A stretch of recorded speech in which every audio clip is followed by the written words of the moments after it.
Did you notice? The familiar items in your kitchen are quietly disappearing from supermarkets, and the final shipments only last until March? No, this is not because few people are buying.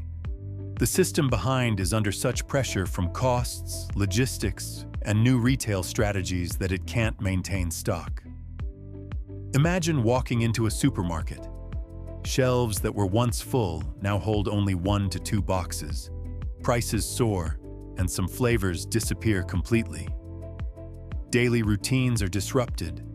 A familiar breakfast suddenly becomes harder to assemble. This is not just one item. It's a clear signal of changes rippling across the food chain. And what keeps people glued to this video? Item number 7. One you thought you couldn't live without will vanish before you even realize it. Those who ignore it will pay, both in money and in lost familiar experiences. Are you ready to discover each disappearing item from the start to the mysterious number 7? 10.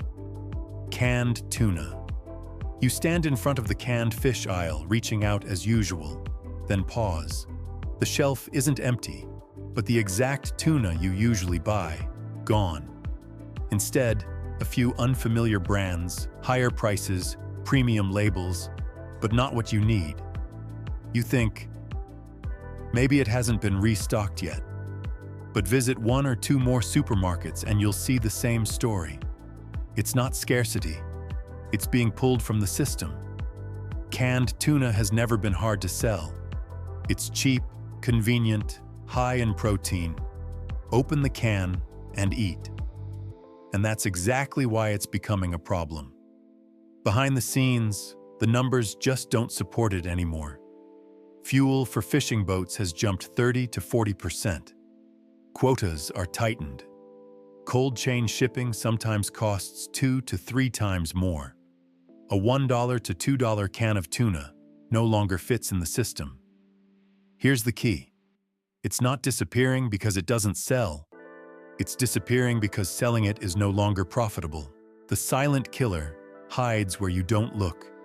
Fishing quotas, fuel costs, cold logistics, and especially profit per shelf inch. Supermarkets have no emotions. A product that earns 20 cents will always be replaced by one earning $1, even if it feeds millions every day. So the disappearance isn't sudden. It shrinks. Fewer varieties, fewer brands. The cheap lines vanish first. You still see tuna, but not the tuna you relied on. Here's what most people miss. The March shipment may be the last time you see both the price and selection as they are now. After that, no warnings, no announcements. Just each trip back to the store. A little less, a little more expensive, until you realize the old price is gone for good. The real value of canned tuna isn't in the flavor. It's in keeping your food costs low. One $2 can equals an immediate meal. No stove, no waiting, no spoilage risk. Compare that to a protein meal costing $8 to $12, which requires cooking, storage, repeated purchases. One lasts 2 to 5 years. The other lasts a few days before going bad. This isn't just a price difference.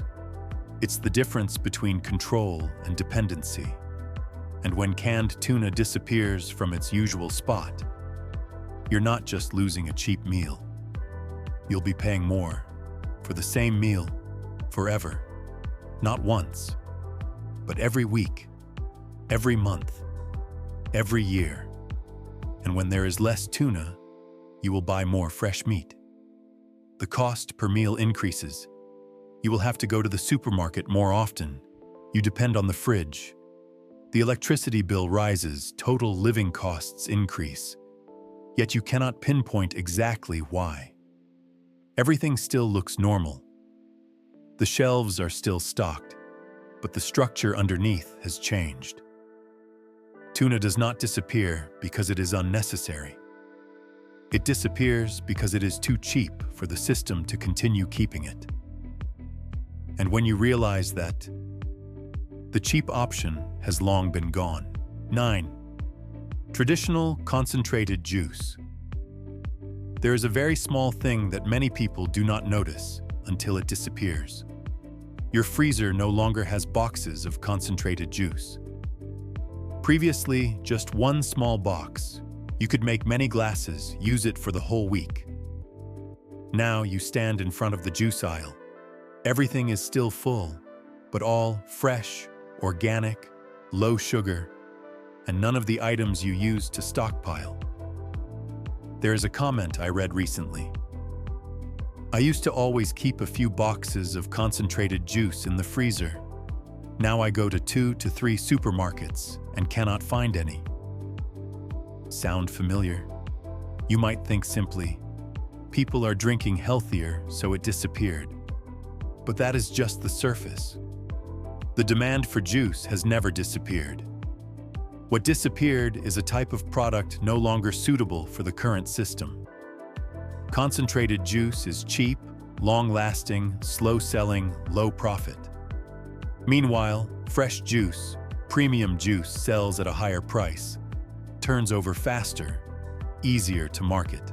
When operating costs increase, from cold logistics, storage to display, supermarkets start prioritizing what maximizes profit per shelf meter. And those boxes of concentrated juice no longer make that list. The silent killer is not the consumer. It is the pressure to look healthier and earn more money on every product.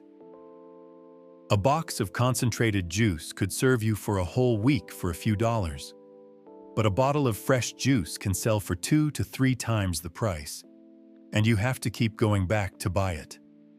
The system does not eliminate juice. It only eliminates the lower profit way of consuming it. What remains on the shelves now may be the last batches of this product line before it disappears completely from the main catalog. No announcement, no equivalent replacement. Just one day you open the freezer and realize there is nothing left to stock up.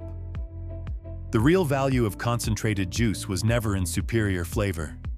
It was in proactivity. You buy once, use many times. You do not need to worry if it is available today. You control the timing. Now, you still drink juice, but you have to buy more frequently, spend more money, and depend entirely on the supermarket always having it in stock. You do not stop drinking juice. You just switch to a different type. Then you realize you have to shop more. No more stockpiling. No more preparing ahead. And before you notice, you have lost something very important. The feeling of "I always have it at home." This is not just a product disappearing from the shelves. This is how the system quietly removes the things that help you save, stock up, and control daily life, to replace them with things that make you return and spend more. And when you realize that, it is not that you stopped drinking juice, but that you no longer control when you have it. Do you still keep the habit of stocking things like this at home? Or have you started having to shop continuously without noticing? 8. Olive oil. The price of olive oil in many places has nearly doubled in just 2 to 3 years. But the point is not the price.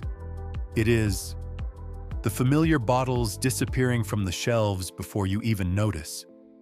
You stand in front of the cooking oil aisle. Everything still looks full. But on closer look, the brands you used to buy are gone. Instead, smaller bottles, higher prices, premium labels. You think, maybe they imported less this time. But if you check a few more stores, you will see the same thing. Not a shortage, but being replaced. Olive oil does not disappear because few people use it. Demand remains very high.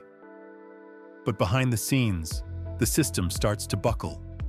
Spain and Italy, the 2 largest sources, are experiencing several consecutive drought seasons. Production drops. Irrigation costs rise. Harvesting is more expensive. Shipping from Europe to the US is no longer cheap. And at some point, the real cost of olive oil exceeds what the supermarket wants to maintain. What kills it is not the weather. It is cost. A bottle that used to be $8 to $10 now must be $15 to $20 to be reasonable.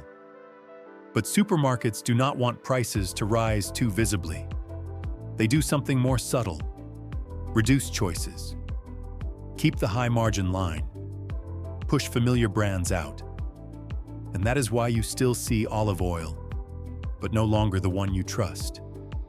The key point is here.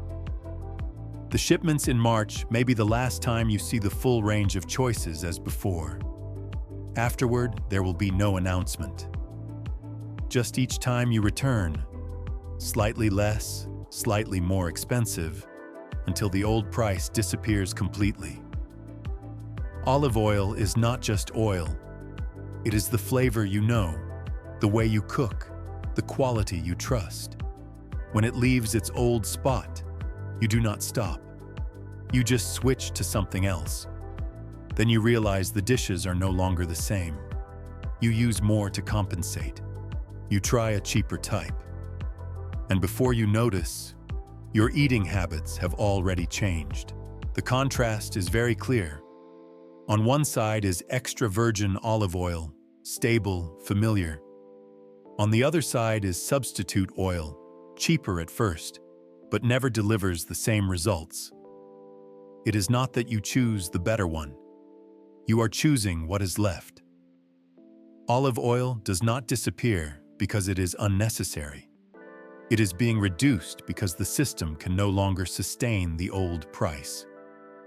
Do you still see your familiar olive oil? Or has it already disappeared? 7. Traditional flavored breakfast cereal, have you noticed? The cereal boxes you used to eat as a child are disappearing from the shelves. Not completely gone, but the most familiar names vanish first.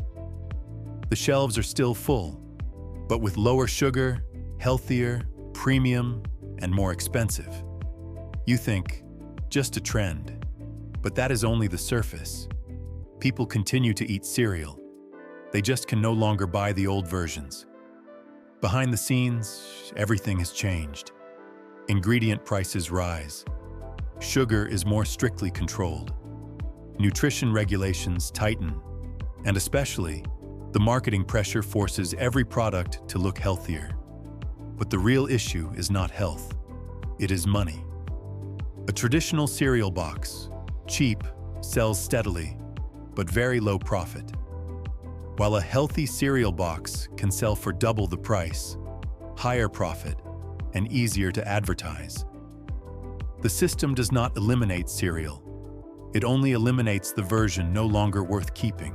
And that is why you still see cereal, but no longer the one you grew up with. No announcement, no farewell. Just each time you return, a familiar flavor disappears. And here is what is noteworthy.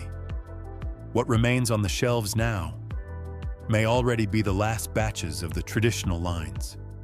If you miss this stage, you may never see them return. The real value of those cereal boxes was never in being nutritionally perfect. It was in simplicity, quick, cheap, consistent. A $3 to $4 box could last the whole week. Now, $7 to $10 for a better version, less quantity, and gone faster. Sounds like an upgrade, but in reality, you are paying double for a breakfast less familiar. You do not stop having breakfast. You just switch types. Then you realize the taste is no longer the same. You try another type. You adjust. And before you notice, your morning routine has completely changed. Not because you chose, but because the old choice no longer exists. This is not just a cereal box disappearing. This is how the system quietly pushes out the cheap, familiar, easy-to-access items to replace them with higher profit ones. And when you realize that, you have been eating something different for a long time. Do you still remember which cereal used to be part of every morning? Or has it disappeared without you even noticing? 6. Specialty imported cheese. Imported cheese does not disappear. It is being removed from the usual places. You stand in front of the dairy counter, take a look. Everything still seems familiar. But if you pay close attention, names like Brie, Gouda, Parmesan are no longer in their old spots. Not gone, not missing, just no longer appearing here. You might think it is because few people buy them, but the reality is the opposite. Demand still exists, only the distribution system can no longer support them. Import taxes rise, cold transport costs climb, exchange rates fluctuate. Every step becomes more expensive. And at some point, the real price of these cheeses exceeds what a mid-range supermarket wants to keep on the shelf. Not because people do not buy, but because it is no longer worth selling here. The silent killer is not the product, but the profit strategy. An imported cheese, complex to store, slow to turn, compared to a domestic product that sells fast, high profit. The outcome is decided before you even enter the store. And that is why you still see cheese, but no longer the type you once chose for special occasions. What remains on the shelves now may be only the last imports before they are completely removed from the catalog. No announcement, no obvious gap. Just each time you return, slightly less familiar. The value of these cheeses was never just in flavor. It is the experience, the way you make an ordinary meal a little more memorable. Before, you only needed to go to the nearby supermarket. Now, you can still find them, but have to go further, pay more, and buy less. It is not that you gave up, but gradually you no longer have access. You do not stop buying cheese. You just choose a different type. Not the same, not the right flavor. Then you buy less, and before you notice, the choices that once made your meals a little more special have disappeared from your daily routine.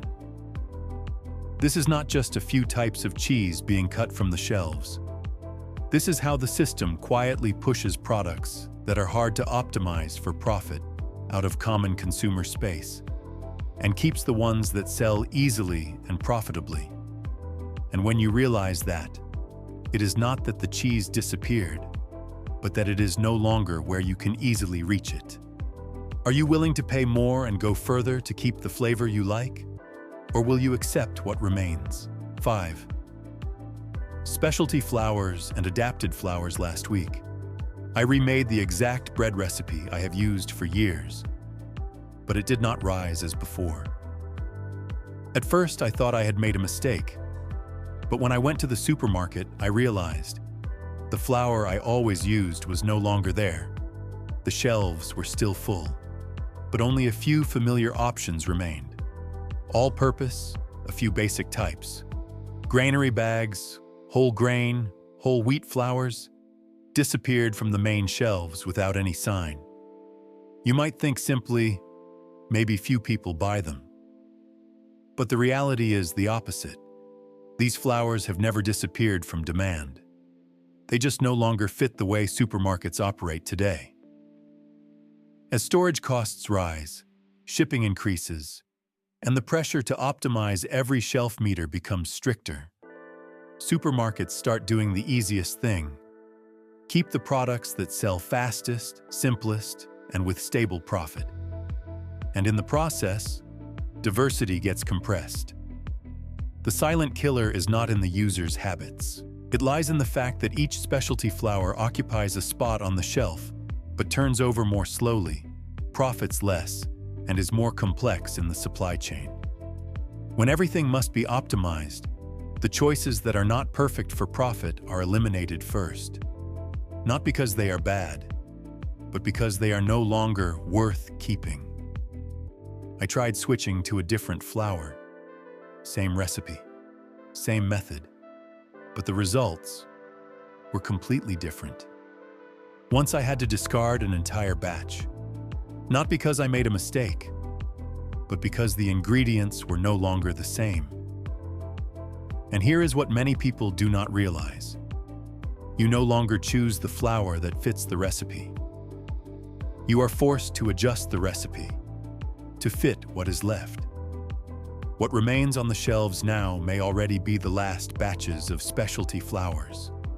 No announcement, no equivalent replacement, just gradually less until you no longer see them. And once they leave the main shelves, they will not return the way you once knew. The real value of these flours was never in being premium. It was in the ability to help you make exactly what you wanted. A different flour can completely change the texture, rise, and flavor of a dish. Before, you controlled the outcome. Now, you must adapt to the ingredient. You do not stop cooking. You just change the flour. Then the dish no longer comes out the same. You try again. You adjust. You use more ingredients. And before you notice, you are no longer making that dish. This is not just about a few flours disappearing from the shelves. This is how the system quietly reduces choices until you no longer have the ability to control outcomes like before. And when you realize that, you are still cooking, but no longer the way you once knew. Have you ever followed the exact recipe, but the result no longer comes out the same? 4. Some mid-tier snacks. The products that sell steadily are the ones that disappear the fastest. You walk into the snack aisle, everything still looks full, but if you pay close attention, the familiar, reasonably priced packs are almost gone. Instead, there are two very clear extremes. Either super cheap or premium fancy packaging, much higher price. The middle ground, where you used to choose without thinking, is gradually disappearing. There is a comment I have seen repeated many times. I can't find the normal snacks anymore. Now it's only cheap or expensive ones. You might think simply, maybe they were cut because they sell slowly. But the reality is the opposite. These products do not disappear because few people buy them. They disappear because they no longer generate enough profit in a market stretched to two extremes. As production, shipping, and display costs rise, every shelf space must make better money. Cheap snacks sell in large quantities. Premium snacks have high profit margins. But mid-tier snacks? Not cheap enough to compete. Not profitable enough to keep. The silent killer here is not taste. It is profit margin. A product that was good enough, cheap enough, used to be the perfect choice. But in the current system, it becomes the least financially attractive option. When the supermarket must optimize every shelf meter, products that do not achieve maximum efficiency are eliminated first. No noise, no announcement, just disappear. What remains on the shelves now may already be the last batches of mid-tier brands before they are completely replaced. Afterward, you still have snacks, but no longer the reasonable kind. The real value of these products was never in standing out. It was in balance, not too expensive, not too cheap. No thinking required. A stable choice in daily habits. Now, you still buy snacks, but you have to choose. Spend less and accept lower quality, or spend more for something you do not really need to upgrade. You do not stop eating snacks. You are just pushed to two extremes. And before you notice, you are spending more on the same habit or accepting less than before. This is not just a few snacks disappearing from the shelves. This is a clear sign that the middle tier in consumption is being erased. Not just in food, but in how the entire system operates. Have you recently found yourself forced to choose between cheap and expensive, with no middle option? 3. Traditional flavored energy drinks. What is more dangerous? A product disappearing, or still being there but completely changed? You grab a familiar can of energy drink, open it, drink it like usual. Everything looks the same, but if you pay attention, the taste is slightly different. The kick is not as strong as before. You might think it is because you are more tired, but there is another possibility. The product has changed. You just were not told. There is a comment I have seen many people agree with. I don't know if I am imagining it, but the energy drink I usually drink these days isn't as good as before. This is not a coincidence, and it is not because of you. Demand is still there, even stronger. But the system behind it is changing how this product exists. Regulations on caffeine, warning label pressures, low sugar, and clean label trends are forcing companies to adjust formulas, not to improve experience, but to avoid legal risk and keep the product on the shelf. The silent killer is not the consumer. It lies in the changes you do not see. Caffeine levels adjusted, sugar reduced, ingredients replaced. Each adjustment is very small, but over successive production batches, new versions, the product you are drinking gradually becomes something else. And here is the important point. It does not disappear. It is still there. Same brand, same packaging, but no longer the same product. These changes do not happen all at once. They occur quietly, through each production run, each minor tweak. Enough to go unnoticed, but enough to change the experience. You still buy it as before, still drink it as before, but you begin to feel something is off, not as strong, not as familiar. The real value of these energy drinks was never just in flavor. It is the sensation, the alertness, the lift you expect. When that changes, everything changes. But you are not clearly informed. No new version sign, no warning that what you once trusted has changed. You do not stop drinking energy drinks. You just gradually adapt to the new version. You drink more. You switch types. You wonder if you need more, and before you realize it, you are no longer sure if you are reacting to the product or to its change itself. This is not just a matter of a drink formula being adjusted. This is how the system keeps a product on the shelf by changing it from within, without your consent. And when you realize that, it is still there, but no longer what you once drank. Have you ever felt a familiar product, suddenly not the same as before, but could not explain why? 2. Some imported wines and beverages. Did you know? A bottle of wine you once chose for an important dinner may soon no longer be imported? You walk into the supermarket, look at the wine shelves, and it seems full. But when you search for the familiar flavors from Spain or Italy, you realize the shelves are empty. A few options have disappeared, and the prices of the remaining bottles are 30 to 50% higher than before. This is not due to decreased demand, but because the system behind is tightening costs and import management. Tariffs rise, shipping costs fluctuate, and supermarket profit margins are under pressure. Each imported wine bottle is now a risky product. Keep it, the price will be too high to sell. Remove it, the shelf is empty but profit remains stable. This is the silent killer, invisible to the consumer. Import costs, distribution contracts, minimum batch ratios, all together cause many brands to disappear. The last shipments will appear until the end of March. After that, you will have to choose. Accept double the price, switch to another brand, or give up the familiar flavor. The experience of buying wine for special occasions, anniversary dinners, holidays, gifts, will no longer be the same. One audience member commented, "I went back to the store a few times. The familiar Christmas wine is gone. It is frustrating to have to choose another kind that does not feel the same." This is living proof. When a product disappears, your habits, experience, and costs are all affected. The real value of these wine bottles was never just the drink.